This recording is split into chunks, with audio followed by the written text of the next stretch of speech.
حضرت مالک بن دینار فرماتے میں نے 60 حج کیے. ایک حج کے موقع پر میں نے بڑا رش دیکھا, لاکھوں کا اجتماع ہوا.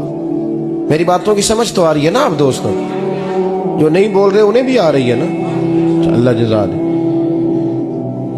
کہتے ہیں لاکھوں کا مجمع تھا تو میرے دل میں خیال آیا, میں نے کہا اے اللہ, اتنے لوگ آئے ہیں, ان کا حج قبول بھی ہوا ہے کہ نہیں؟ فرماتے ہیں میں سوچ رہا تھا تو رات کو نا خواب میں نے کسی کہنے والے کو کہتے ہوئے سنا کہ سب کا قبول ہو گیا. بلخ کا رہنے والا محمد بن ہارون بلخی ہے, اس کا حج قبول نہیں. فرماتے ہیں شہروں کے علیحدہ علیحدہ خیمے لگتے تھے. اب بھی آپ حج کرنے جائیں تو پاکستانیوں کی رہائشیں علیحدہ ہوتی ہیں, انڈین کی علیحدہ, بنگلہ دیش کے علیحدہ, مصری, یمنی, سب لوگ علیحدہ علیحدہ رہائشیں ہوتی ہیں, جھنڈے لگے ہوتے ہیں ملکوں کے. کہتے ہیں میں نے سویرے اٹھ کے ڈھونڈنا شروع کر دیا. ڈھونڈتا ہوں وہ بندہ ملے. کہتے ہیں جہاں بلخ شہر کے لوگ رہتے تھے وہاں چلا گیا تو میں نے لوگوں سے پوچھا تم میں محمد بن ہارون بلخی کون ہے؟ لوگ کہنے لگے وہ تو بڑا نیک آدمی ہے, پرہیزگار ہے, بڑے بھولے بھالے, بڑے اللہ والے, ریاض آپ کو بس ہم ہی جانتے ہیں, وہ تو بڑا نیک ہے, پرہیزگار آدمی. میں نے کہا اچھا کہاں ہے؟ انہوں نے کہا پہاڑ کے پیچھے اس نے خیمہ لگایا ہوا ہے, ساری رات عبادت کرتا ہے, سارا دن روزہ رکھتا ہے, قائم اللیل ہے, صائم الدہر ہے. کیا بات؟ فرماتے ہیں میں ان لوگوں کی بات سن کے حیران ہو گیا کہ مجھے کیا بتایا گیا, یہ کیا کہہ رہے ہیں؟ فرماتے ہیں میں پہاڑ کے پیچھے گیا. حضرت مالک بن دینار علیہ رحمہ فرماتے ہیں جب میں وہاں پہنچا تو میں نے اس شخص کو مصلی پہ بیٹھے دیکھا. کثرت عبادت کے آثار اس کے وجود پر نظر آ رہے. سیدھا بازو اس کا کٹا ہوا تھا. فرماتے 2 رکعتیں مکمل کر کے نا میں نے اسے السلام علیکم کہا تو مجھے کہنے لگا وعلیکم السلام, آپ مالک بن دینار ہیں؟ میں نے کہا بڑی اس کی فراست ہے. فرماتے پھر اس نے ٹھنڈی سانس لی, کہنے لگا آپ کو خواب آئی ہوگی کہ میرا حج قبول نہیں ہوا. فرماتے ہیں مجھ پر اور بجلی گری کہ کیا کہہ رہا. میں نے کہا یار لوگ بھی تیری تعریف کر رہے ہیں اور تیری بصیرت بھی بڑی ہے, تو یہ ماجرا کیا ہے؟ کہنے لگا آپ نہ پوچھیں. یہ کہہ کے اس نے رونا شروع کیا, دیر تک روتا رہا. میں نے کہا نہیں یار تو بتا. کہنے لگا نہیں آپ نہ پوچھیں, آپ ناراض ہو گئے. میں نے کہا میں نہیں ہوتا, تو بولنا.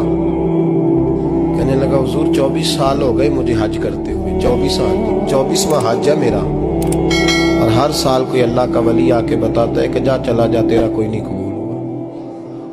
بے پروائی ویک سجن دی جتھے کسے دی پیش نہ جاوے, انہیں تاجا والے در در رولے تے منگتیاں تخت بٹھاوے. آزم کسے نو کارا ملدا ہی کوئی کعبے و خالی آوے. کہتے ہیں اس نے مجھے کہا حضور 24واں حج ہے, ہر سال کوئی بتاتا ہے. میں نے کہا تیری غلطی. کہنے لگا میں اپنی ماں کا نافرمان. میں نے کہا واقعہ کیا ہوا؟ کہنے لگا حضرت اللہ نے مجھے دولت دی, مال دیا, زمینیں دی تو میں عیاش ہو گیا. امام مالک بن دینار رحمت اللہ علیہ فرماتے ہیں مجھ سے کہنے لگا پیسے آئے تو میں عیاش ہو گیا. رمضان کا مہینہ تھا, عصر کے بعد میری اماں افطاری کی تیاری کر رہی تھی. میں گیا, میں نے کہا شراب پی ہوئی, اماں روٹی دے. تو اماں کہنے لگی شرم کر, شرم کر, روزہ رکھا نہیں تو جنہوں نے رکھا ہے ان کا تو خیال کر. کہتے اماں کی بات کا مجھے غصہ لگا. میں کہا کرتا ہوں بد نصیب ہے وہ بیٹا جس کا باپ اس سے بات کرتے ہوئے ڈرتا ہے کہ پتہ نہیں کہاں سے بولے گا. بد نصیب نہیں وہ بیٹا جس کی ماں اس سے بات کرتے ہوئے سہم جاتی ہے کہ پتہ نہیں کون سی بولی بولے گا. بد نصیب نہیں کہ ماں باپ بھی جس سے کھول کے بات نہ کر سکے. حضرت مالک بن دینار سے کہنے لگا اماں نے جب کہا نا شرم کر تو مجھے غصہ آیا, میں نے ماں کو تھپڑ مارا اور میری ماں جلتے ہوئے تندور میں گری. لوگوں نے مجھے پکڑ کے اندر بند کر دیا کمرے میں. ساری رات میں شور سنتا رہا پر نشے میں دھوت رہا. سویرے آنکھ کھلی تو میری بیوی بیگ باندھ رہی تھی. میں نے کہا کہاں جا رہی ہو؟ کہنے لگی جو ماں کا نہیں بنا میرا کیسے بنے گا. میں نے کہا میری اماں کا وہ تو لوگوں نے رات کو ہی دفن کر دی جنازہ پڑھ کے. تڑپ کے کہنے لگا مجھے کیوں نہیں بتایا؟ تو کہتے ہیں لوگ کہنے لگے تیری مرتی ہوئی ماں کہہ گئی تھی اسے میرا منہ نہ دیکھنے دینا. میرے جنازے کے قریب نہ آئے. حضرت مالک بن دینار فرماتے ہیں جب اس نے یہ بات سنائی تو میں نے بھی اس کے منہ پہ تھپڑ مارا. میں نے کہا تو اسی قابل ہے. کہتے ہیں وہ رونے لگا, حضور دعا کرے اللہ مجھ سے راضی ہو جائے. کہنے لگا جب ماں کی انتقال کی خبر ملی تو میں نے کلاڑی لے کے وہ ہاتھ کاٹ دیا جس سے ماں کو مارا تھا.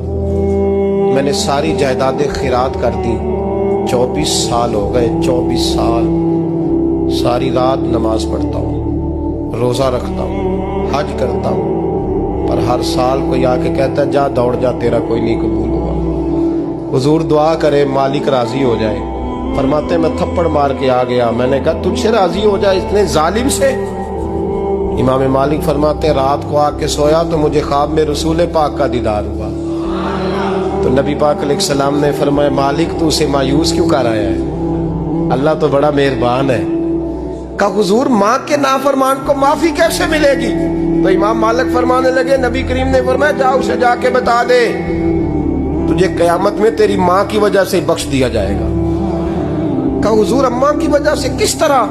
تو محبوب فرمانے لگے اس کی ماں قیامت میں اس کے خلاف مقدمہ دائر کرے گی رب کریم کی عدالت میں, اے اللہ میں نے 9 ماہ پیٹ میں رکھا, درد سہ کے اسے جنا, جگر کا خون پلا کے پالا اور اسی نے مجھے قتل کیا. رب کریم اس کی ماں کا مقدمہ سن کے کہے گا اٹھاؤ اس کو دوزخ میں پھینکو, اس نے ماں جلائی تھی اسے بھی جلاؤ. محبوب فرمانے لگے جب پکڑ کر کے مالک اس کو محمد بن ہارون کو لوگ لے جائیں گے نا جہنم کی طرف, ابھی فرشتے گھسیٹیں گے ہی تو پلٹ کے پھر اماں کی طرف دیکھے گا, اور دوسری دفعہ پھر گھسیٹیں گے تو پلٹ کے دیکھے گا, اور تیسری دفعہ پھر پلٹ کے کہے گا اماں یہ مجھے جلانے لگے, اماں یہ جہنم میں پھینکنے لگے. میرے حبیب فرمانے لگے وہ جل کے مرنے والی ماں وہاں بھی بول پڑے گی, کہے گی یا اللہ چل